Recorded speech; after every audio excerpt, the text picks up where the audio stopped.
Hello students, this is Dr. Amit Juneja, lecturer on economics, Shahid Balwinder Singh Government Senior Secondary Smart School, Sabwana, District Fazilka। ਤਾਂ ਮੈਂ ਤੁਹਾਡੇ ਸਾਰਿਆਂ ਦਾ ਸਵਾਗਤ ਕਰਦਾ ਅੱਜ ਦੇ ਇਸ ਲੈਕਚਰ ਦੇ ਵਿੱਚ। ਤਾਂ ਅੱਜ ਆਪਾਂ ਉਸ ਗੱਲ ਦਾ ਆਨਸਰ ਜਿਹੜਾ ਹੈ ਉਹ ਲੱਭਣ ਦੀ ਕੋਸ਼ਿਸ਼ ਕਰਾਂਗੇ ਜੋ ਆਪਾਂ ਆਪਣੇ ਪਿਛਲੇ ਲੈਕਚਰ ਦੇ ਵਿੱਚ ਜਿਹੜਾ ਉਹ ਛੱਡ ਦਿੱਤਾ ਸੀ, ਜਿੰਦੇ ਚ ਆਪਾਂ ਕਿਹਾ ਸੀ ਵੀ ਆਪਣੀ ਬੁੱਕ ਵਾਲੇ ਆਪਾਂ ਨੂੰ ਕਹਿੰਦੇ ਆ ਵੀ ਜਦੋਂ ਵੀ ਕੀਮਤ ਤੇ ਕੁੱਲ ਖਰਚਾ ਇੱਕੋ ਪਾਸੇ ਜਾਂਦੇ ਹੈ ਤਾਂ ਮੈਂ ਤੁਹਾਨੂੰ ਦੱਸਿਆ ਸੀ ਹੱਥਾਂ ਦਾ ਧਿਆਨ ਰੱਖਿਆ ਜੇ ਵੀ ਜੇਕਰ ਕੀਮਤ ਤੇ ਕੁੱਲ ਖਰਚਾ ਇੱਕੋ ਪਾਸੇ ਆਣਗੇ ਤਾਂ ਦੋ ਹੱਥਾਂ ਦਾ ਫਾਸਲਾ ਜਿਹੜਾ ਹੈ ਉਹ घटेगा। ਇਹਦਾ ਮਤਲਬ ਇਹ ਹੋਏਗਾ ਵੀ ਜਿਹੜੀ ਮੰਗ ਦੀ ਕੀਮਤ ਲੋਚ ਦਾ ਆਨਸਰ ਆਏਗਾ ਇੱਕ ਤੋਂ ਘਟ ਆਏਗਾ। ਜੇਕਰ ਕੀਮਤ ਤੇ ਕੁੱਲ ਖਰਚਾ ਉਲਟਾ ਜਾ ਰਹੇ ਨੇ ਤਾਂ ਹੱਥਾਂ ਦਾ ਫਾਸਲਾ ਵੱਧ ਰਿਹਾ ਹੈ, ਕੀ ਹੋਏਗਾ ਆਨਸਰ ਇੱਕ ਤੋਂ ਜ਼ਿਆਦਾ ਆਏਗਾ। ਜੇ ਕੀਮਤ ਬਦਲਦੀ ਹੈ ਪਰ ਕੁੱਲ ਖਰਚਾ ਉੱਥੇ ਹੀ ਖੜਾ ਰਹਿੰਦਾ ਹੈ, ਉਹ ਬਦਲਦਾ ਹੀ ਨਹੀਂ, ਤਾਂ ਆਨਸਰ ਇੱਕ ਦੇ ਬਰਾਬਰ ਆਏਗਾ। ਹੁਣ ਇਹ ਕਿਉਂ ਹੁੰਦਾ ਹੈ, ਇਹਦੇ ਪਿੱਛੇ ਕਾਰਨ ਕੀ ਹੈ, ਆਪਾਂ ਉਸ ਕਾਰਨ ਨੂੰ ਅੱਜ ਜਿਹੜਾ ਹੈ ਉਹ ਡਿਸਕਸ ਕਰਾਂਗੇ। ਕਿਸ ਤਰ੍ਹਾਂ ਆਪਾਂ ਜੋ ਟੇਬਲ ਬਣਾਇਆ ਸੀ ਆਪਣੇ ਪਿਛਲੇ ਲੈਕਚਰ ਦੇ ਵਿੱਚ, ਆਪਾਂ ਉਹ ਟੇਬਲ ਜਿਹੜਾ ਹੈ ਉਹ ਫਿਰ ਤੋਂ ਬਣਾਉਂਦੇ ਆ। ਇੱਧਰ ਕੀਮਤ ਹੈ, ਇੱਧਰ ਮੰਗ ਹੈ, ਇੱਧਰ ਜੋ ਹੈ ਉਹ ਆਪਣੇ ਕੁੱਲ ਖਰਚ ਹੈ। ਤਾਂ ਕੀਮਤ ਜਿਹੜੀ ਹੈ ਉਹ ਕੀ ਹੈ, ਉਹ 1 ਰੁਪਏ ਹੈ ਸ਼ੁਰੂ ਦੇ ਵਿੱਚ, ਠੀਕ ਹੈ, ਜਾਂ ਤੁਸੀਂ ਜੋ ਮਰਜ਼ੀ ਮੰਨ ਸਕਦੇ ਹੋ, ਕੀਮਤ ਨੂੰ ਵਧਾ ਵੀ ਸਕਦੇ ਹੋ ਘਟਾ ਵੀ ਸਕਦੇ ਹੋ। ਕੀਮਤ 2 ਰੁਪਏ ਹੈ, ਮੰਗ ਜਿਹੜੀ ਹੈ ਸਪੋਜ਼ ਕਰੋ 4 ਹੈ, ਕੁੱਲ ਖਰਚਾ ਜਿਹੜਾ ਹੈ ਉਹ 8 ਹੈ, ਠੀਕ ਹੈ। ਕੀਮਤ ਘਟ ਕੇ 1 ਹੋਈ, ਮੰਗ 8 ਹੋਈ, ਖਰਚਾ 8 ਹੋਇਆ। ਆਪਾਂ ਖਰਚਾ ਉਹਨੇ ਦਾ ਉਹਨਾਂ ਰੱਖ ਲਿਆ। ਇਹ ਕਿਹਾ ਵੀ ਕੀਮਤ ਬਦਲੀ ਹੈ ਪਰ ਖਰਚਾ ਉਹਨੇ ਦਾ ਉਹਨਾਂ ਹੈ, ਤਾਂ ਮੰਗ ਦੀ ਕੀਮਤ ਲੋਚ ਕਿੰਨੀ ਆਏਗੀ, 1 ਆਏਗੀ। ਇਹ ਆਪਣੀ ਬੁੱਕ ਵਾਲਾ ਕਹਿ ਰਿਹਾ ਹੈ। ਦੂਸਰੇ ਆਪਸ਼ਨ ਦੇ ਵਿੱਚ ਆਪਾਂ ਇੱਥੇ ਕੀ ਕਰਦੇ ਹਾਂ, ਇੱਥੇ ਕੀਮਤ ਲੈਨੇ ਹਾਂ, ਇੱਥੇ ਮੰਗ ਲੈਨੇ ਹਾਂ, ਇੱਥੇ ਆਪਾਂ ਕੁੱਲ ਖਰਚ ਜਿਹੜਾ ਹੈ ਉਹ ਲੈ ਲੈਂਦੇ ਹਾਂ। ਤਾਂ ਕੀਮਤ 2 ਹੈ, ਖਰਚਾ 4 ਹੈ, ਕਿ ਮੰਗ 4 ਹੈ ਤਾਂ ਖਰਚਾ 8 ਹੈ। ਕੀਮਤ ਘਟ ਕੇ 1 ਹੋਈ, ਮੰਗ ਵਧੀ, ਹਰੇਕ ਚ ਮੰਗ ਵਧਾਣੀ ਹੀ ਵਧਾਣੀ ਹੈ। ਮੰਗ ਵਧਾਈ ਕਿੰਨੀ ਹੋਗੀ 6, ਖਰਚਾ ਕਿੰਨਾ ਹੋ ਗਿਆ 6। ਹਾਲਾਂਕਿ ਦੇਖੋ ਹੁਣ ਕੀਮਤ ਘਟੀ ਮੰਗ ਵਧੀ, ਮੰਗ ਵਧੀ ਹੈ ਪਰ ਖਰਚਾ ਕੀ ਹੋ ਗਿਆ, ਘਟ ਗਿਆ। ਕੀਮਤ ਘਟੀ ਖਰਚਾ ਘਟਿਆ, ਦੋਨੋਂ ਇੱਕੋ ਪਾਸੇ ਗਏ, ਆਨਸਰ ਕੀ ਹੋਏਗਾ 1 ਤੋਂ ਘਟ ਆਏਗਾ। ਤੀਸਰੇ ਆਪਸ਼ਨ ਦੇ ਵਿੱਚ ਇੱਧਰ ਕੀਮਤ ਹੈ, ਇੱਧਰ ਮੰਗ ਹੈ, ਇੱਧਰ कुल खर्च है, ठीक है। कीमत 2, मंग 4, खर्चा 8, कीमत 1, मंग 12, खर्चा 12, ठीक है। तो इधर की होया, इधर ये होया भी कीमत घटी तो खर्चा वधिया, कीमत घटी खर्चा वधिया, यानी आंसर कितना आएगा 1 तो ज्यादा आएगा क्योंकि कीमत ते खर्चा उल्टा चले, ठीक हो गया। हुण इहदे विच कारण की है, क्यों एम हुंदा है, ਇਹਦਾ ਜਿਹੜਾ ਕਾਰਨ ਹੈ ਉਹ ਆਪਣਾ ਜਿਹੜੀ ਪਿਛਲੀ ਵਿਧੀ ਕੀਤੀ ਸੀ ਜਿਹਨੂੰ ਆਪਾਂ ਨਾਮ ਦਿੱਤਾ ਸੀ ਪ੍ਰਤੀਸ਼ਤ ਵਿਧੀ, ਉਹ ਇਹਦਾ ਆਨਸਰ ਹੈ। ਯਾਨੀ ਜਿਹੜੀ ਪ੍ਰਤੀਸ਼ਤ ਵਿਧੀ ਹੈ ਉਹ ਕੀ ਹੈ, ਉਹ ਸਾਰੇ ਦੇ ਸਾਰੀਆਂ ਵਿਧੀਆਂ ਜਿਹੜੀਆਂ ਵੀ ਆਪਾਂ ਕਰਦੇ ਆ ਮੰਗ ਦੀ ਕੀਮਤ ਲੋਚ ਨੂੰ ਮਾਪਣ ਵਾਸਤੇ, ਉਹਨਾਂ ਸਾਰੀਆਂ ਵਿਧੀਆਂ ਦਾ ਆਧਾਰ ਹੈ, ਉਹਨਾਂ ਸਾਰੀਆਂ ਵਿਧੀਆਂ ਦਾ ਬੇਸ ਹੈ। ਕਿਵੇਂ, ਹੁਣ ਦੇਖੋ ਅਗਰ ਆਪਾਂ ਪ੍ਰਤੀਸ਼ਤ ਵਿਧੀ ਲਗਾਉਂਦੇ ਤਾਂ ਆਪਾਂ ਕੀ ਕਰਦੇ, ਮਾਈਨਸ ਲਗਾਉਂਦੇ, ਆਪਾਂ ਉੱਪਰ ਲਿਖਦੇ ਮੰਗ ਵਿੱਚ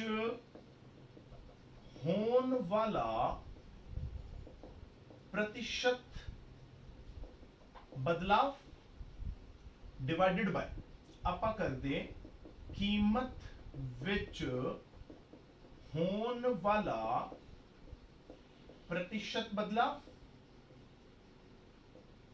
ये लगा दे। हुण इस चीज नूं इहदे ते लगाओ। हुण देखो भी तुहाडी मंग दे विच कितना बदलाव होया।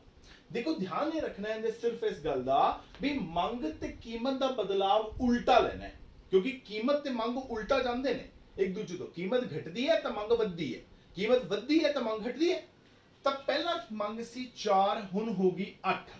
मैं हमेशा दसदा सी जो मैं मंग दी कीमत लोच नूं शुरू कराया सी उदों ही मैं एक गल कहती सी, ए नहीं वेखना कि मंग 4 तो 8 हुई है ते 4 वधी है ना, आप जो बदलाव देखना है प्रतिशत दे विच देखना है।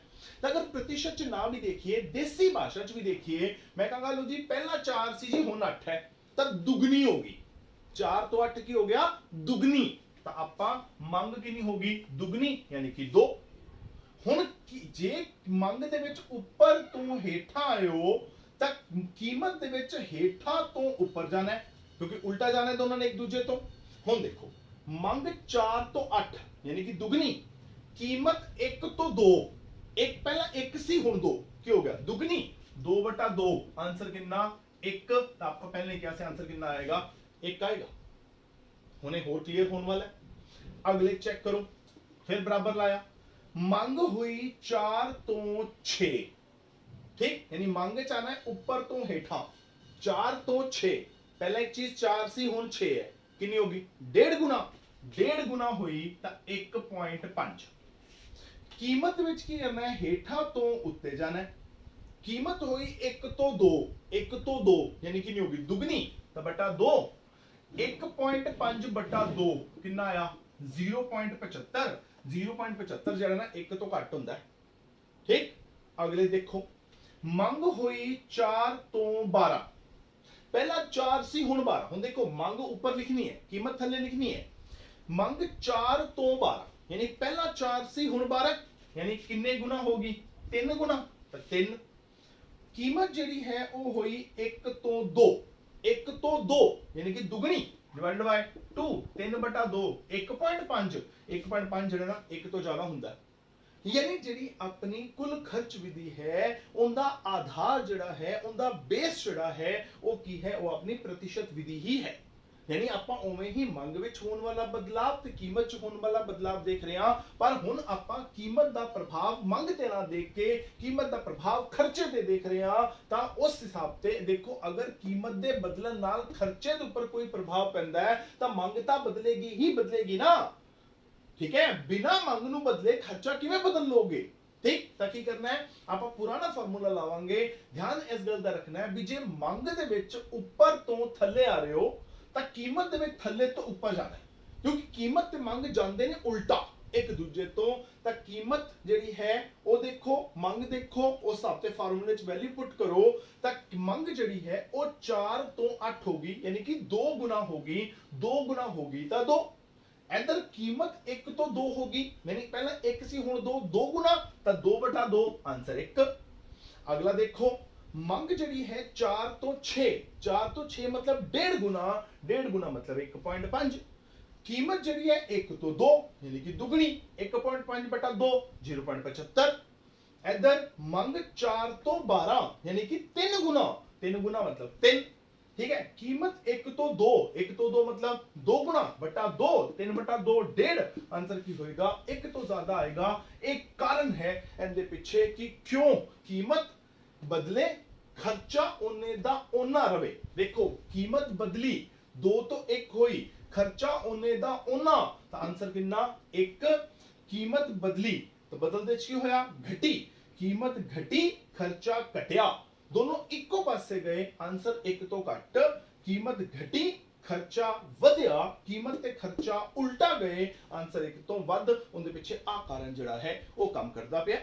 हुण जो मेन चीज ध्यान रखने वाली है वो ये है भी हुण जिवें आपां प्रतिशत विधि दी कमी कीती सी कि प्रतिशत विधि की करदी है उनदे विच बेस इफेक्ट काम करता है, मतलब अगर तुसी घट कीमत तो वध कीमत ते जाओगे या वध कीमत तो घट कीमत ते आओगे तुहाडी मंग दी कीमत लोच दा आंसर जुड़ा है वो सेम नहीं रहेगा, वो अलग अलग आएगा। ठीक उसी तरह इस विधि दी भी एक कमी है।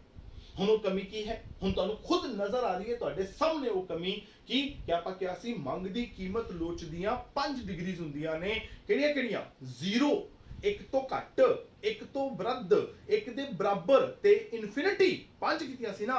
इत्थों अपन कितनियां पतियां लगदियां पे ने सिर्फ 3 पता लग रही है, आपको ने पता लग रहा है मंग दी कीमत लोच 1 है, 1 तो घट है, 1 तो वध है, पर यह मैथड जड़ा है वो आपां नू 0 डिग्री ते इनफिनिटी दे बारे कोई जानकारी नहीं दिंदा, इस करके इस विधि दी एक कमी जड़ी है वो हो जाया करदी है। Now clear. हुण आपां की करदे आ जिवें आपां नू ਜਿਹੜੀ ਆਪਣੀ प्रतिशत विधि राही न्यूमेरिकल आंदे सी उवें ही आपां नू ਜਿਹੜੀ ਆਪਣੀ कुल खर्च विधि है उनके द्वारा भी न्यूमेरिकल आ सकदा है। हुण ਉਹ न्यूमेरिकल किवें आएगा उनदी आपां गल करदे आ। ਤਾਂ ਹੁਣ ਦੇਖੋ ਆਪਾਂ ਪਹਿਲਾਂ ਸਟੇਟਮੈਂਟ ਲਿਖਦੇ ਹਾਂ, ਕਹਿੰਦਾ ਜਦੋਂ ਕਿਸੇ ਵਸਤੂ ਦੀ कीमत ठीक है 8 रुपए सी ਸੀ ਤਾਂ ਉਸ ਦੀਆਂ 15 ਇਕਾਈਆਂ ਦੀ ਮੰਗ ਕੀਤੀ ਜਾਂਦੀ ਸੀ ਜਦੋਂ ਉਸ ਦੀ ਕੀਮਤ ਘਟ ਕੇ 5 रुपए हो गई ਤਾਂ ਉਸ ਦੀਆਂ 40 ਇਕਾਈਆਂ ਦੀ ਮੰਗ ਕੀਤੀ ਜਾਣ ਲੱਗ ਪਈ ਤਾਂ ਕੁੱਲ ਖਰਚ विधि राही मंग दी कीमत लोच दा पता करो। ठीक है, ये अपन स्टेटमेंट ਦਿੱਤੀ ਹੋਈ। देखो ध्यान इस गल ਦਾ ਰੱਖਣਾ ਹੈ ਵੀ ਜਦੋਂ ਵੀ ਨੂਮੈਰੀਕਲ ਆਏਗਾ ਪਹਿਲੀ ਗੱਲ ਤਾਂ ਇਹ ਹੋਏਗੀ ਵੀ ਉਸ ਨੂਮੈਰੀਕਲ ਦੇ ਵਿੱਚ ਤੁਹਾਨੂੰ ਵਿਧੀ ਜਿਹੜੀ ਹੈ ਉਹ ਪਹਿਲਾਂ ਤੋਂ ਮੈਂਸ਼ਨ ਹੋਏਗੀ ਵੀ ਇਸ ਨੂਮੈਰੀਕਲ ਨੂੰ ਤੁਸੀਂ ਪ੍ਰਤੀਸ਼ਤ ਵਿਧੀ ਰਾਹੀਂ ਹੱਲ ਕਰਨਾ ਹੈ, ਇਸ ਵਿਧੀ ਨੂੰ ਤੁਸੀਂ ਕੁੱਲ ਖਰਚ ਵਿਧੀ ਰਾਹੀਂ ਹੱਲ ਕਰਨਾ ਹੈ, ਪਹਿਲਾਂ ਹੀ ਮੈਂਸ਼ਨ ਹੋਏਗਾ। ਜੇ ਮੈਂਸ਼ਨ ਨਹੀਂ ਹੈਗਾ ਫਿਰ ਤੁਹਾਡੀ ਮਰਜ਼ੀ ਹੈ, ਤੁਸੀਂ ਜੋ ਮਰਜ਼ੀ ਲਾ ਸਕਦੇ ਹੋ।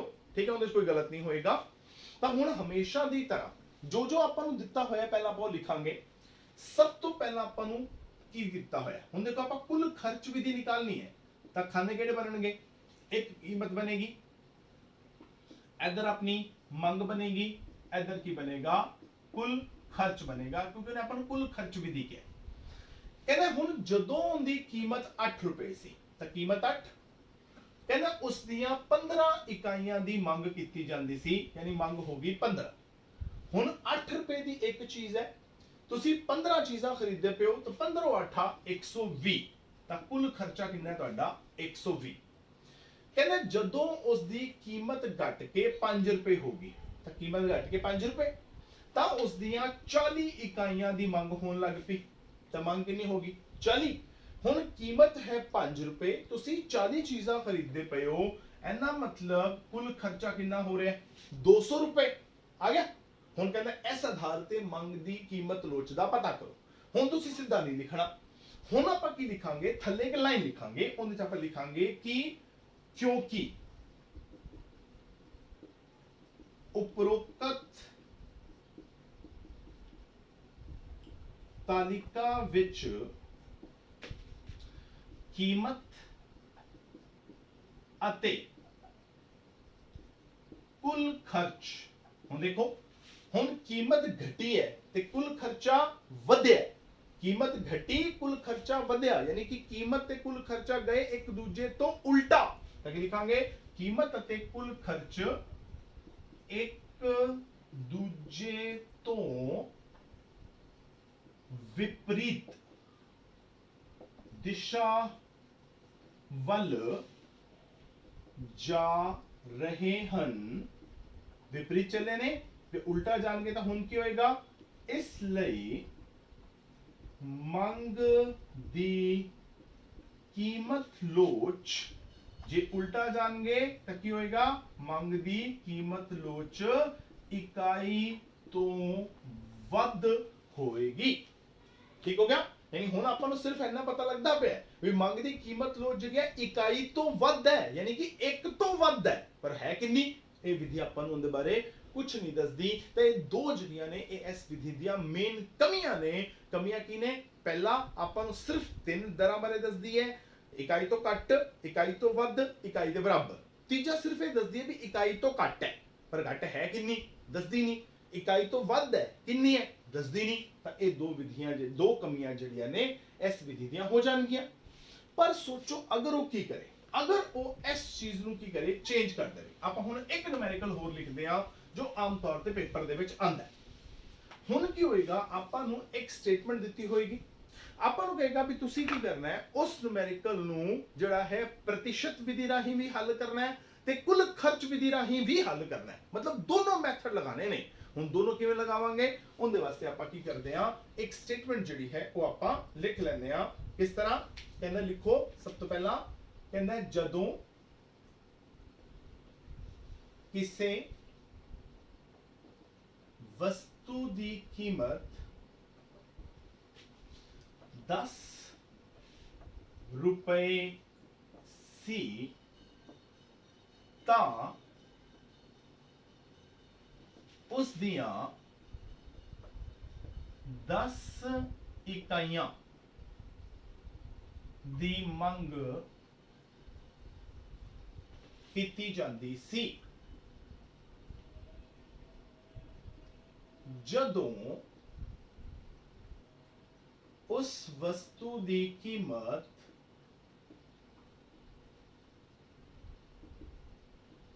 घट के 8 रुपए हो गई तां उस दियां 12 इकाइयां दी मंग कीती जान लगी ठीक है ता प्रतिशत अते कुल खर्च विधि राही मंग दी कीमत लोच पता करो ठीक है यानी हुण आपां इहनूं प्रतिशत विधि राही भी हल करना है ते इहनूं आपां जिहड़ा कुल खर्च विधि राही भी हल करना है किस तरह करांगे पहला करदे आ प्रतिशत विधि राही उहदे आपां देखांगे कि p कितना है 10 तां मंग भी कितनी है 10 देखो 10 रुपए सी तो उहदियां 10 इकाइयां दी मंग कीती जांदी सी यानी p भी 10 हो गया q भी 10 हो गया जदों उस वस्तु की कीमत घट के 8 रुपए होगी यानी p1 कितना हो गया 8 ਤਾਂ ਉਸ ਦੀਆਂ 12 ਇਕਾਈਆਂ ਦੀ ਮੰਗ ਕੀਤੀ ਜਾਣ ਲੱਗ ਪਈ ਯਾਨੀ Q1 ਕਿੰਨਾ ਹੋ ਗਿਆ 12 ਤਾਂ ਹੁਣ ਆਪਾਂ ਦਾ ਫਾਰਮੂਲਾ ਲਗਾਵਾਂਗੇ ED ਵਾਲਾ ਮਾਈਨਸ ਲਗਾਇਆ delta Q delta P P upon Q minus लगाया Q1 minus Q P1 minus P P upon Q minus लगाया Q1 12 Q 10 divided by P1 8 P 10 P 10 Q 10 minus लगाया 2 बटा माइनस 2 10 बटा 10 minus minus cancel 2 ना 2 cancel 10 ना 10 cancel answer कितना आ गया 1 यानी कि मंग की कीमत लोच कितनी आई 1 आई किहड़ी विधि द्वारा प्रतिशत विधि द्वारा ਹੁਣ अगर ਆਪਾਂ ਮੰਨ ਲਓ ऐसे ही सवाल ਨੂੰ ਆਪਾਂ ਜਿਹੜਾ ਹੈ अगर कुल खर्च विधि द्वारा हल करिए ਤਾਂ ਹੁਣ ਕੀ ਹੋਏਗਾ ਜਦੋਂ कुल खर्च विधि द्वारा हल ਕਰਾਂਗੇ ਤਾਂ ਆਪਾਂ ਹੁਣ ਖਾਨੇ ਕਿਹੜੇ ਬਣਾਵਾਂਗੇ ਪਹਿਲਾ ਬਣਾਵਾਂਗੇ कीमत दूसरा बनावांगे मंग तीसरा बनावांगे कुल खर्च ता कीमत पहला हैगी सी 10 उस ते मंग भी कितनी सी 10 ता कुल खर्चा कितना सी 100 रुपए ठीक हो गया हुन कीमत घट के होगी 8 रुपए कीमत घट के 8 रुपए होगी कहना उन्दियां 12 इकाइयां दी मांग होने लग पई ता मांग कितनी होगी 12 हुन 8 रुपए कीमत है 12 चीजां दी मांग हो रही है खर्चा कितना होया 96 रुपए 12 8 96 हुन देखो कीमत घटी खर्चा घटिया दोनों इको पासे गए ता स्टेटमेंट की देंगे आपां लिखांगे क्योंकि उपरोक्त तालिका विच कीमत आते कुल खर्च एक ही दिशा विच तुसी एक ही दिशा नहीं लिखना तो समान दिशा लिख सकते हो बराबर दिशा विच जा रहे हन ता मंग दी कीमत लोच की होएगी इकाई तो घट होवेगी क्यों होएगी क्योंकि आपा क्या सी कीमत घटी खर्चा घटिया दोनों इक्को पासे जाणगे ਤਾਂ ਫਾਸਲਾ ਕੀ ਹੋਏਗਾ, ਘਟੇਗਾ। ਇਹ ਨੂਮੈਰੀਕਲ ਕਿਉਂ ਕਰਾਇਆ, ਇਸ ਕਰਕੇ ਕਰਾਇਆ ਵੀ ਤੁਸੀਂ ਇਸ ਗੱਲ ਦੇ ਵਿੱਚ ਕਨਫਿਊਜ਼ ਨਾ ਹੋ ਜਾਵੋ ਵੀ ਤੁਸੀਂ ਕੀ ਕੀਤਾ, ਇੱਕੋ ਹੀ ਕੁਐਸਚਨ ਨੂੰ ਤੁਸੀਂ ਪ੍ਰਤੀਸ਼ਤ ਵਿਧੀ ਰਾਹੀਂ ਵੀ ਹੱਲ ਕੀਤਾ, ਉਸੇ ਕੁਐਸਚਨ ਨੂੰ ਤੁਸੀਂ ਕੁੱਲ ਖਰਚ ਵਿਧੀ ਰਾਹੀਂ ਹੱਲ ਕੀਤਾ। ਇੱਕ ਦੇ ਵਿੱਚ ਕੀ ਹੋਇਆ ਵੀ ਤੁਹਾਡਾ ਆਨਸਰ ਜਿਹੜਾ ਇਕਾਈ ਦੇ ਬਰਾਬਰ ਆ ਰਿਹਾ, ਯਾਨੀ ਕਿ 1 ਆ ਰਿਹਾ, ਇੱਕ ਦੇ ਵਿੱਚ 1 ਤੋਂ ਘੱਟ ਆ ਰਿਹਾ। ਤਾਂ ਦੋਨੋਂ ਵਿਧੀਆਂ ਦੁਆਰਾ ਜਦੋਂ ਤੁਸੀਂ ਨਿਊਮੈਰੀਕਲ ਸੋਲਵ ਕਰੋਗੇ ਤਾਂ ਦੋਨਾਂ ਦੇ ਆਨਸਰ ਅਲੱਗ-ਅਲੱਗ ਹੋ ਸਕਦੇ ਨੇ। ਇਸ ਗੱਲ ਵਾਸਤੇ ਤਿਆਰ ਰਹਿ ਜੀ, ਐਸੇ ਕਨਫਿਊਜ਼ ਹੋਣ ਦੀ ਲੋੜ ਨਹੀਂ ਹੈ ਵੀ ਇਹਦਾ ਆਨਸਰ 1 ਆਇਆ ਤੇ ਇਹਦਾ ਵੀ ਇਕਾਈ ਹੀ ਆਣਾ ਚਾਹੀਦਾ ਸੀ, ਐਸਾ ਦੀ ਕੋਈ ਜ਼ਰੂਰਤ ਨਹੀਂ ਹੈ, ਕੋਈ ਜ਼ਰੂਰੀ ਨਹੀਂ ਹੈ। ਆਨਸਰ ਅਲੱਗ-ਅਲੱਗ ਹੋ ਸਕਦੇ ਨੇ। ਅਗਰ ਆਨਸਰ ਅਲੱਗ-ਅਲੱਗ ਹੋਣ ਤਾਂ ਕਨਫਿਊਜ਼ ਨਹੀਂ ਹੋਣਾ, ਠੀਕ ਹੈ, ਉਹਨਾਂ ਨੂੰ ਐਜ਼ ਇਟ ਇਜ਼ ਹੀ ਰਹਿੰਦੇ। ठीक हो गया सी। ਤਾਂ ਇਹ ਸੀ ਆਪਣੀ ਕੁੱਲ ਖਰਚ ਵਿਧੀ। ਉਹਦੇ ਦੁਆਰਾ ਆਪਾਂ ਕੀ ਕੀਤਾ, ਆਪਣੇ ਨੂਮੈਰੀਕਲ ਜਿਹੜੇ ਨੇ ਉਹ ਸੋਲਵ ਕੀਤੇ ਤੇ ਨਾਲ ਦੇ ਨਾਲ ਆਪਾਂ ਡਾਇਗਰਾਮ ਜਿਹੜੀ ਹੈ ਉਹ ਬਣਾਈ। ਹੁਣ ਜਿਹੜੀ ਤੀਸਰੀ ਵਿਧੀ ਆਪਣੇ ਕੋਲ ਆਂਦੀ ਹੈ ਮੰਗ ਦੀ ਕੀਮਤ ਲੋਚ ਦਾ ਮਾਪ ਕਰਨ ਦੀ, ਉਸ ਵਿਧੀ ਨੂੰ ਆਪਾਂ ਕਹਿੰਦੇ ਆ ਬਿੰਦੂ ਵਿਧੀ। ਬਿੰਦੂ ਵਿਧੀ ਜਿਹੜੀ ਬਿੰਦੂ ਵਿਧੀ ਹੈ ਆਪਾਂ ਨੂੰ ਇੱਕ ਹੋਰ ਨਾਮ ਵੀ ਦਿੰਦੇ ਆ, ਉਹਨੂੰ ਆਪਾਂ ਕਹਿੰਦੇ ਆ ਜਿਆਮਿਤੀ ਵਿਧੀ। Geometry means geometric method, ठीक है। ਇਹ ਵਿਧੀ ਬਹੁਤ ਸੌਖੀ ਹੈ, ਮਤਲਬ ਇਹ ਸਭ ਤੋਂ ਸੌਖੀ ਵਿਧੀ ਹੈ। ਕਿਵੇਂ, ਇਹਦੇ ਚ ਕੀ ਹੋਏਗਾ, ਆਪਾਂ ਨਾ ਇੱਕ ਮੰਗ ਵਕਰ ਜਿਹੜੀ ਹੈ ਉਹ ਪਾਪਾ ਬਣਾਣੀ ਪਏਗੀ ਆਪਾਂ ਨੂੰ। ਸਭ ਤੋਂ ਪਹਿਲਾਂ ਹੁਣ ਮੈਂ ਕੀ ਬੋਲਿਆ, ਆਪਾਂ ਨੂੰ ਕੀ ਬਣਾਉਣਾ ਪਏਗਾ, ਮੰਗ ਵਕਰ। ਤਾਂ ਮੰਗ ਵਕਰ ਬਣਾਣੀ ਹੈ ਤਾਂ ਕੀ ਕਰੋਗੇ, ਜਿਹੜਾ x ਐਕਸਿਸ ਹੈ ਉਹਦੇ ਤੇ ਮੰਗ ਲਾਂਗੇ, y ਐਕਸਿਸ ਤੇ ਕੀਮਤ ਲਾਂਗੇ, ਤਾਂ ਆ ਬਣ ਗਈ ਮੰਨ ਲਓ अपनी मंग वक्र ए बी, ठीक है। हुन ध्यान रखना, मैं ए बी नु एक्सिस नाल टच करा सकदा, क्यों करा सकदा, ध्यान नाल देखो। अगर मैं कहना कि मेरी वस्तु जिहड़ी मैं खरीद रहा, अगर उनकी कीमत ओ ए है तो मेरी मंग कितनी है, 0। बिल्कुल मेरी मंग 0 हो सकती है। कई बार कोई चीज इतनी को महंगी हो जाएगी, यानी कि ओ ए होगी, मैं कहूंगा तो बहुत महंगी है, मैं तो खरीददा ही नहीं। ਮੰਗ ਕਿੰਨੀ ਹੈ, 0। ਤਾਂ ਅਗਰ ਉਹ ਕਹਿੰਦਾ ਮੰਨ ਲਓ ਕੋਈ ਚੀਜ਼ ਮੈਨੂੰ ਫ੍ਰੀ ਚ ਮਿਲੇ, ਯਾਨੀ ਕੀਮਤ ਕਿੰਨੀ ਹੋ ਜਾਵੇ, ਕੀਮਤ ਹੋ ਜਾਵੇ 0। ਅਗਰ ਕੀਮਤ 0 ਹੋ ਜਾਏਗੀ ਤਾਂ ਇਹ ਨਹੀਂਗਾ ਮੈਂ ਕਹਾਂਗਾ ਲੈ ਵੀ ਫ੍ਰੀ ਚ ਮਿਲਦੀ ਪਈ ਆਨ ਦੋ। ਤਾਂ ਆਨ ਦੋ ਮਤਲਬ ਕੀ ਹੋਏਗਾ, ਮੈਂ ਵੱਧ ਤੋਂ ਵੱਧ ਦੀ ਉਹ ਵੀ ਮੰਗ ਕਰਾਂਗਾ, ਇਸ ਤੋਂ ਜ਼ਿਆਦਾ ਨਹੀਂ। ਮੰਨ ਲਓ ਕਿ ਮੈਂ ਕਹਾਂ ਕਿ ਮੈਂ ਲੰਗਰ ਖਾਣ ਚਲਾ ਗਿਆ, ਹੁਣ ਲੰਗਰ ਮੈਨੂੰ ਫ੍ਰੀ ਮਿਲਦਾ ਪਿਆ, ਹੁਣ ਇਹ ਥੋੜੀ ਕਿ ਮੈਂ ਮੰਗ ਕੀਤੀ ਜਾਵਾਂਗਾ ਕੀਤੀ ਜਾਵਾਂਗਾ ਕੀਤੀ ਜਾਵਾਂਗਾ। ਉਹ ਪੇਟ ਹੈ, ਡਸਟਬਿਨ ਥੋੜੀ ਹੈ, ਇਹ ਥੋੜੀ ਵੀ ਜਿੰਨਾ ਮਰਜ਼ੀ ਅੰਦਰ ਸੱਟੀ ਜਾਊਂਗਾ, ਤਾਂ ਕੁਝ ਤਾਂ ਅੰਤ ਹੋਏਗਾ। ਅਗਰ ਕੋਈ ਚੀਜ਼ ਫ੍ਰੀ ਵੀ ਮਿਲੇਗੀ ਤਾਂ ਵੀ ਉਹਦੀ ਮੰਗ ਅਨੰਤ ਨਹੀਂ ਹੋਏਗੀ, ਇੱਕ ਲਿਮਿਟ ਤੱਕ ਹੀ ਮੰਗ ਕਰੋਗੇ। ਤਾਂ ਮੰਗ ਵਕਰ ਜਿਹੜੀ ਹੈ ਉਹ ਦੋਨੋਂ ਐਕਸਿਸ ਨੂੰ ਟੱਚ ਕਰ ਸਕਦੀ ਹੈ, ਇਹ ਪੋਸਿਬਿਲਿਟੀ ਹੈਗੀ ਹੈ। ਹੁਣ ਕੀ ਹੋਏਗਾ, ਆਪਾਂ ਨਾ ਇੱਕ ਮੰਗ ਵਕਰ ਆਪਾਂ ਇਸ ਤਰ੍ਹਾਂ ਦੀ ਬਣਾ, ਹੁਣ ਉਹ ਕਹਿੰਦਾ ਹੈ ਬਿੰਦੂ ਵਿਧੀ। ਨਾਮ ਤੋਂ ਕਲੀਅਰ ਕਰੋ, ਬਿੰਦੂ, ਬਿੰਦੂ ਮਤਲਬ ਪੁਆਇੰਟ, ਯਾਨੀ ਇਸ ਮੰਗ ਵਕਰ ਤੇ ਤੁਸੀਂ ਨਾ ਕੋਈ ਮਰਜ਼ੀ ਪੁਆਇੰਟ ਲੈ ਲਓ, ਜਿੱਥੇ ਤੁਹਾਡਾ ਦਿਲ ਕਰਦਾ ਉੱਥੇ ਲੈ ਲਓ। ਯਾਨੀ ਇੱਕ ਪੁਆਇੰਟ ਤਾਂ ਮੈਂ ਕੀ ਕੀਤਾ, ਐਸ ਏ ਨੂੰ ਹੀ ਮੰਨ ਲਿਆ, ਇੱਕ ਪੁਆਇੰਟ ਮੈਂ ਕੀ ਕੀਤਾ, ਐਸ ਬੀ ਨੂੰ ਮੰਨ ਲਿਆ, ਇੱਕ ਪੁਆਇੰਟ ਮੈਂ ਐਸ ਸੀ ਨੂੰ ਮੰਨ ਲਿਆ, ਇੱਕ ਪੁਆਇੰਟ ਮੈਂ ਐਸ ਡੀ ਨੂੰ ਮੰਨ ਲਿਆ, ਇੱਕ ਪੁਆਇੰਟ ਮੈਂ ਕੀ ਕੀਤਾ, ਐਸ ਈ ਨੂੰ ਮੰਨ ਲਿਆ। ਤਾਂ ਮੈਂ 5 ਪੁਆਇੰਟ ਲੈ ਲਏ, ਤੁਸੀਂ ਇਸ ਤੋਂ ਜ਼ਿਆਦਾ ਵੀ ਲੈ ਸਕਦੇ ਹੋ। ਹੁਣ ਉਹ ਕਹਿੰਦਾ ਤੁਸੀਂ ਕੀ ਕਰਨਾ ਹੈ, ਸਭ ਤੋਂ ਪਹਿਲਾਂ ਤਾਂ ਕੀ ਕਰਨਾ ਹੈ, ਜਿਹੜੀ ਮੰਗ ਵਕਰ ਬਣਾਈ ਉਹ ਬਿਲਕੁਲ ਸਿੱਧੀ ਬਣਾ ਲਓ। ਮੈਂ ਦੂਜਾ ਆਪਸ਼ਨ ਵੀ ਕਰਾਵਾਂਗਾ ਜਿਹਦੇ ਚ ਮੰਗ ਵਕਰ ਸਿੱਧੀ ਨਹੀਂ ਹੋਏਗੀ। ਇੱਕ ਵਾਰੀ ਸਿੱਧੀ ਲੈ ਰਹੇ ਆ, ਇੱਕ ਵਾਰੀ ਆਪਾਂ ਥੋੜੀ ਕਰਵ ਸ਼ੇਪ ਚ ਲਾਂਗੇ। ਤਾਂ ਕਹਿੰਦਾ ਸਿੱਧੀ ਮੰਗ ਵਕਰ ਲੈ ਲਓ, ਉਹਦੇ ਤੇ ਕੀ ਕਰੋ, ਬਿੰਦੂ ਵਿਧੀ ਹੈ ਤਾਂ ਕੋਈ ਬਿੰਦੂ ਲਾ ਲਓ।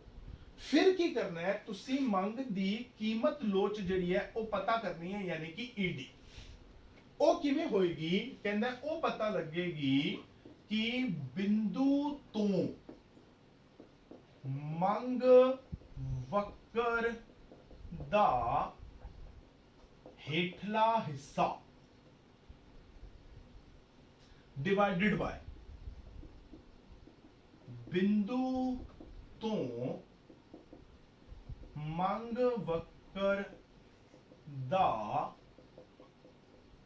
ऊपरी हिस्सा, ठीक है। ये अपना फार्मूला, यानी की करना है, वो कहता है जेड़े भी बिंदु ते तुसी मंग दी कीमत लोच दा पता करना चाहते हो, जेड़े भी बिंदु ते, मान लो ए ते करना है, बी ते करना है, सी ते करना है, डी ते करना है, ई ते करना है, जिथे भी करना है, की करो ये देखो भी उस बिंदु तो जेड़ी तुसी मंग वक्र बनाई है उनका हेठला हिस्सा कितना है, हेठला ਉਹਨੂੰ ਭਾਗ ਕਰ ਦੇਣਾ ਹੈ ਬਿੰਦੂ ਤੋਂ ਮੰਗ ਵਕਰ ਦੇ ਉਪਰੀ ਹਿੱਸੇ ਨਾਲ।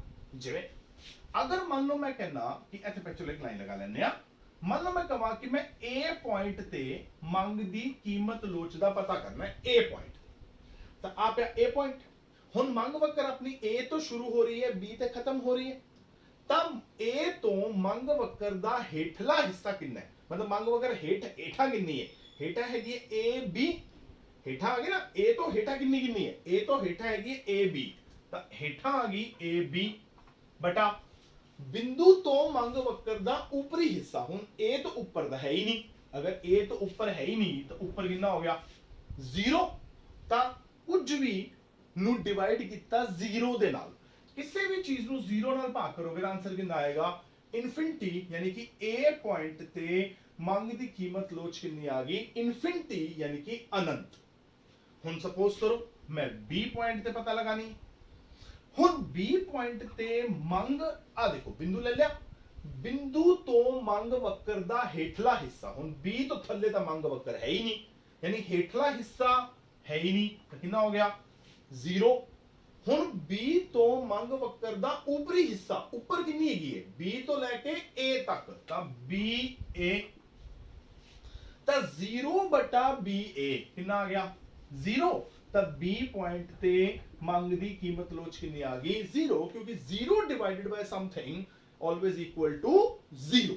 ਹੁਣ ਦੇਖੋ ਅਗਰ ਮੰਨ ਲਓ ਮੈਂ C ਪੁਆਇੰਟ ਤੇ ਪਤਾ ਲਗਾਣੀ, ਤਾਂ C ਪੁਆਇੰਟ ਤੇ ED, C ਪੁਆਇੰਟ ਤੋਂ ਹੇਠਾਂ ਮੰਗ ਵਕਰ ਕਿੰਨੀ ਹੈ, ਤਾਂ C ਤੋਂ ਕਿੰਨੇ ਤੱਕ ਜਾ ਰਹੀ ਹੈ B ਤੱਕ, CB, ਉੱਪਰ ਕਿੰਨੀ ਹੈ C ਤੋਂ ਲੈ ਕੇ A ਤੱਕ, ਤਾਂ ਉੱਪਰ ਕਿੰਨੀ ਆ ਗਈ CA। ਹੁਣ ਚੈੱਕ ਕਰੋ ਦੋਨੋਂ CB ਵੱਡਾ ਕਿ CA ਵੱਡਾ, ਹੁਣ CB ਇੰਨਾ ਸਾਰਾ ਹੈ, CA ਛੋਟਾ ਹੈ, ਯਾਨੀ ਉੱਤੇ ਵਾਲੀ ਰਕਮ ਵੱਡੀ ਹੈ, CB ਹੇਠਾਂ ਵਾਲੀ ਰਕਮ ਛੋਟੀ ਹੈ। ਜਦੋਂ ਤੁਸੀਂ ਕਿਸੇ ਵੱਡੀ ਰਕਮ ਨੂੰ ਉੱਤੇ ਰੱਖੋਗੇ, ਛੋਟੀ ਰਕਮ ਨੂੰ ਹੇਠਾਂ ਰੱਖੋਗੇ, ਪਾ ਕਰਕੇ ਦੇਖੋ, ਉੱਤੇ ਰੱਖੋ ਵੱਡੀ ਰਕਮ, ਹੇਠਾਂ ਰੱਖੋ ਛੋਟੀ ਰਕਮ, ਯਾਨੀ ਮੰਨ ਲਓ ਉੱਤੇ ਰੱਖ ਲਿਆ 6, ਨੀਚੇ ਰੱਖ ਲਿਆ 2, ਤਾਂ 6 ਬਟਾ 2 ਆਨਸਰ ਕਿੰਨਾ ਆਇਆ 3 ਆਨਸਰ ਆਏਗਾ, ਤਾਂ ਇਕਾਈ ਤੋਂ ਵੱਧ, ਤਾਂ ਆਨਸਰ ਕੀ ਹੋਏਗਾ 1 ਤੋਂ ਵੱਧ ਆਏਗਾ, ਯਾਨੀ ਇੱਥੇ ਮੰਗ ਦੀ ਕੀਮਤ ਲੋਚ ਕੀ ਹੋਏਗੀ 1 ਤੋਂ ਵੱਧ।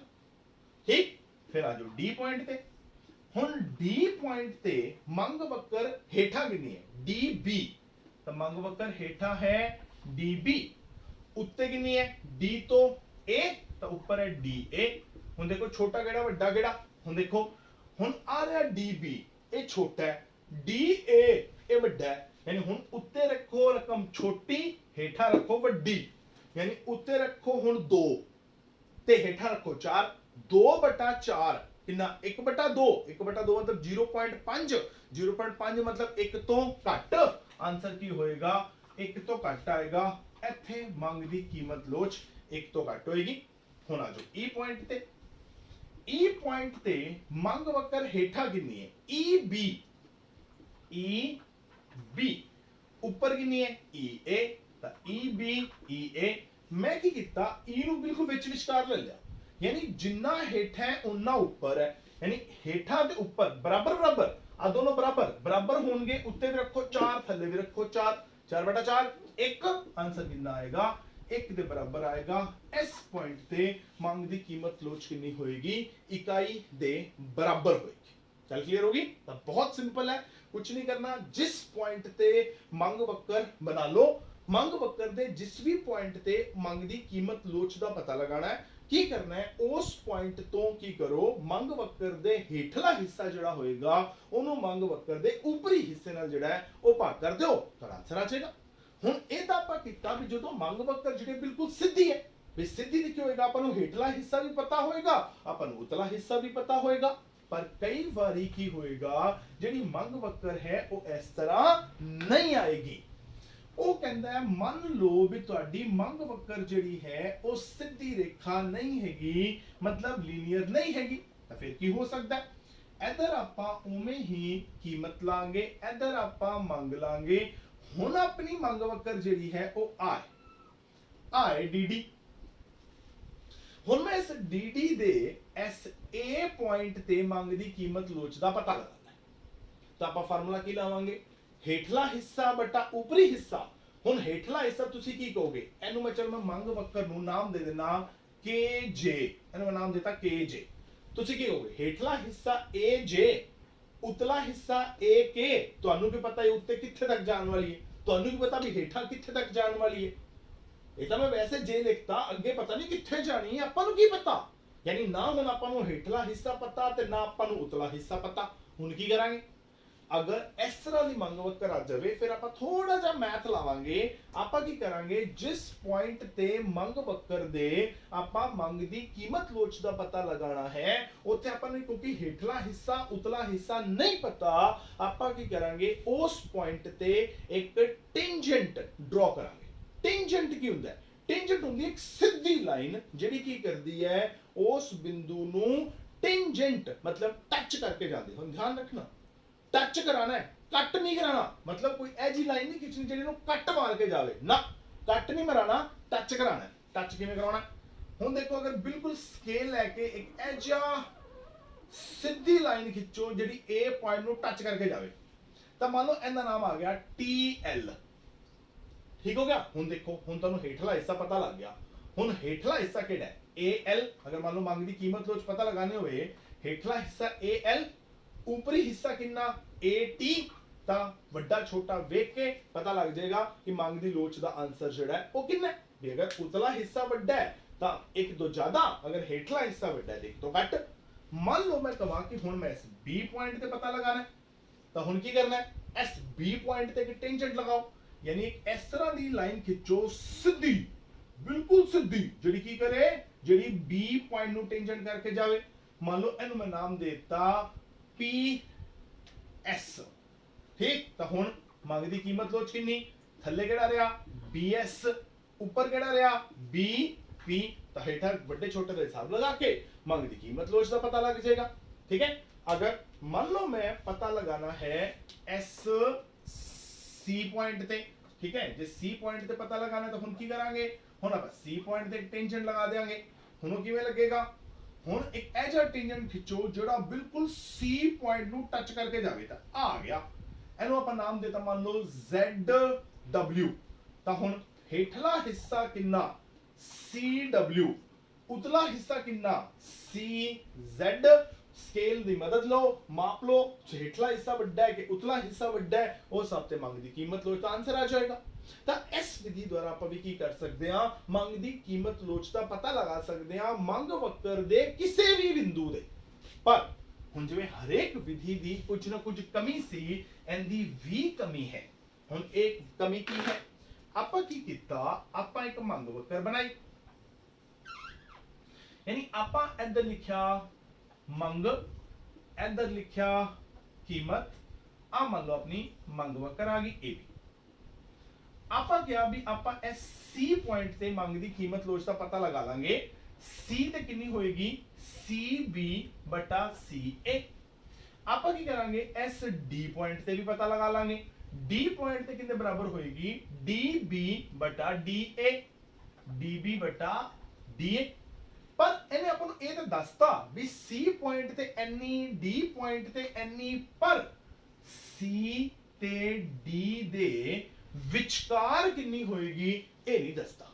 मतलब सिर्फ एक पॉइंट ते दसदा है भी एक पॉइंट ते एनी होएगी भी C ते एनी D ते एनी, पर C ते D दे विचकार कितनी होएगी इनके बारे कुछ नहीं पता। दूसरी गल, अगर ਆਪਾਂ ਥੋੜਾ ਜਿਹਾ ਡਾਇਗਰਾਮ ਨੂੰ ਵੱਡਾ ਕਰਕੇ ਬਣਾਈਏ ਤਾਂ ਇਹ ਕੀ ਕਰਦਾ ਹੈ?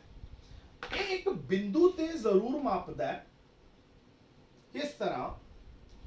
अगर आप थोड़ी जी डायग्राम ਨੂੰ ਵੱਡਾ ਕਰ ਦਈਏ, इधर आप कर दिए कीमत, इधर आप कर दिए मंग। आ मान लो हैगी अपनी मंग वक्कर AB। आपा की करना है C पॉइंट ते मंग दी कीमत लोच पता करनी है। ठीक है, मैं C पॉइंट नु थोड़ा मोटा कर देना, हो गया। यानी हुन सोचो भी अगर किसी वक्कर के ऊपर एक पॉइंट लाया है ना, पॉइंट, वो पॉइंट भी अपने आप च एक एरिया कवर करता है। ध्यान नाल अगर तुसी थोड़ा मैग्नीफाइड ग्लास लगा के देखो, हुन C पॉइंट दे विच की है? C पॉइंट दे विच आ हालात ने, आ इथों ले लिया, ए आ इथों ले लिया, आ गया P1, आ गया Q1, ਹੁਣ ਕੀ ਹੋਇਆ ਜਦੋਂ C ਪੁਆਇੰਟ ਲਗਾਇਆ ਤਾਂ C ਪੁਆਇੰਟ ਦੇ ਵਿੱਚ ਬਿਲਕੁਲ ਹਲਕਾ ਜਿਹਾ ਆ ਦੇਖੋ ਇੱਥੇ ਤੱਕ ਚਲਾ ਗਿਆ, ਇੱਥੇ ਕਰਕੇ ਕੀ ਹੋ ਗਿਆ ਮੰਗ ਇੱਥੇ ਤੱਕ ਆ ਗਈ Q2, ਇੱਧਰ ਕਿੰਨਾ ਆ ਗਿਆ P2। ਆ ਦੇਖੋ ਜਿਹੜਾ ਆ ਏਰੀਆ ਨਾ, ਆ ਏਰੀਆ, ਇਹ ਏਰੀਆ ਆਪਣੇ ਆਪ ਚ, ਪਰ ਇਹ ਏਰੀਆ ਬਹੁਤ ਥੋੜਾ ਹੈ, ਯਾਨੀ ਇਹ ਵਿਧੀ ਕਿਸ ਵਾਸਤੇ ਹੈ ਜਦੋਂ ਕੀਮਤ ਦੇ ਵਿੱਚ ਥੋੜਾ ਜਿਹਾ ਬਦਲਾਅ ਹੋਵੇ, ਉਹਦੇ ਕਰਕੇ ਮੰਗੇ ਬਿਲਕੁਲ ਥੋੜਾ ਜਿਹਾ ਬਦਲਾਅ ਹੋਵੇ, ਸਿਰਫ ਉਸ ਕਰਕੇ ਹੈ ਇਹ ਵਿਧੀ ਜਿਹੜੀ ਹੈ ਇਹਦੇ ਵਿੱਚ ਆਪਾਂ ਇਹ ਨਹੀਂ ਕਹਿ ਸਕਦੇ। ਦੇਖੋ ਹੁਣ ਕੀ ਹੋਇਆ, ਕੀਮਤ ਵਧੀ ਹੈ ਤਾਂ ਮੰਗ ਕੀ ਹੋਇਆ ਘਟੀ ਹੈ ਨਾ, ਤਾਂ ਕੀਮਤ ਵਧੀ ਮੰਗ ਘਟੀ, ਪਰ ਕੀਮਤ ਥੋੜੀ ਜਿਹੀ ਵਧੀ ਮੰਗ ਥੋੜੀ ਜਿਹੀ ਘਟੀ, ਇਹ ਥੋੜੇ ਬਦਲਾਵਾਂ ਕਰਕੇ ਹੈ। ਪਰ ਜੇਕਰ ਮੰਗ ਵਕਰ ਦੇ ਵਿੱਚ ਮੰਨ ਲਓ ਆ ਸੀ, ਠੀਕ ਹੈ, ਹੁਣ ਮੰਨ ਲਓ ਇੱਥੇ ਮੈਂ ਕਹਾਂ C ਪੁਆਇੰਟ ਹੈ, ਇੱਥੇ ਮੈਂ ਕਹਾਂ D ਪੁਆਇੰਟ ਹੈ, ਪਹਿਲਾਂ P ਤੇ Q ਸੀ, ਹੁਣ P1 ਤੇ Q1 ਹੋ ਗਏ, ਹੁਣ ਫਾਸਲਾ ਜਿਹੜਾ ਉਹ ਜ਼ਿਆਦਾ ਹੋ ਗਿਆ, ਹੁਣ ਜ਼ਿਆਦਾ ਫਾਸਲੇ ਵਾਸਤੇ ਇਹ ਵਿਧੀ ਜਿਹੜੀ ਹੈ ਫੇਲ ਹੈ, ਯਾਨੀ ਇਹ ਕੀ ਕਰ ਸਕਦੀ ਹੈ ਕੀਮਤ ਵਿੱਚ ਹੋਣ ਵਾਲੇ ਥੋੜੇ ਜਿਹੇ ਬਦਲਾਵ ਤੇ ਉਹਦੇ ਕਰਕੇ ਮੰਗ ਵਿੱਚ ਹੋਣ ਵਾਲੇ ਥੋੜੇ ਜਿਹੇ ਬਦਲਾਵ ਬਾਰੇ ਜਾਣਕਾਰੀ ਦੇ ਸਕਦੀ ਹੈ। ਮਤਲਬ ਸਿਰਫ ਇੱਕ ਪੁਆਇੰਟ ਜਿੰਨਾ ਕੋ ਏਰੀਆ ਕਵਰ ਕਰਦਾ ਨਾ ਹਲਕਾ ਜਿਹਾ, ਉਹ ਹਲਕਾ ਜਿਹਾ ਬਦਲਾਵ ਲੈ ਸਕਦੀ ਹੈ, ਕੀਮਤ ਦੇ ਮੰਗ ਦੇ ਵਿੱਚ ਜ਼ਿਆਦਾ ਬਦਲਾਵ ਜਿਹੜਾ ਹੈ ਉਹ ਨਹੀਂ ਲੈ ਸਕਦੀ। ਇਹਦਾ ਵੀ ਤੋੜ ਹੈਗਾ, ਇਹਦਾ ਤੋੜ ਹੈ ਆਪਣੀ ਅਗਲੀ ਵਿਧੀ ਜਿਹੜੀ ਆਰਕ ਇਲਾਸਟਿਸਿਟੀ ਯਾਨੀ ਕਿ ਚਾਪ ਵਿਧੀ, ਜਿਹੜੀ ਆਪਣੇ ਸਿਲੇਬਸ 'ਚ ਨਹੀਂ ਹੈਗੀ, ਜੇ ਆਪਾਂ ਵੱਡੀਆਂ ਕਲਾਸਾਂ 'ਚ ਜਾ ਕੇ ਕਰਾਂਗੇ ਤਾਂ ਇਹ ਸੀ ਆਪਣਾ 3 ਵਿਧੀਆਂ ਮੰਗ ਦੀ ਕੀਮਤ ਲੋਚ ਨੂੰ ਮਾਪਣ ਦੀਆਂ, ਪ੍ਰਤੀਸ਼ਤ ਵਿਧੀ, ਖਰਚ ਵਿਧੀ ਤੇ ਆਪਣੀ ਜਿਓਮੈਟਰੀ ਵਿਧੀ, ਜਿਹਨੂੰ ਆਪਾਂ ਬਿੰਦੂ ਵਿਧੀ ਕਹਿੰਦੇ ਆ। ਇੱਥੇ ਆਪਣੀ ਵਿਧੀਆਂ ਕੰਪਲੀਟ ਹੋ ਜਾਂਦੀਆਂ ਨੇ, ਤਾਂ ਮਿਲਦੇ ਆਪਣੇ ਅਗਲੇ ਲੈਕਚਰ ਦੇ ਵਿੱਚ ਮੰਗ ਦੀ ਕੀਮਤ ਲੋਚ ਦੇ ਇੱਕ ਨਵੇਂ ਟੌਪਿਕ ਦੇ ਨਾਲ। Till then, it's goodbye from my side. Thank you very much.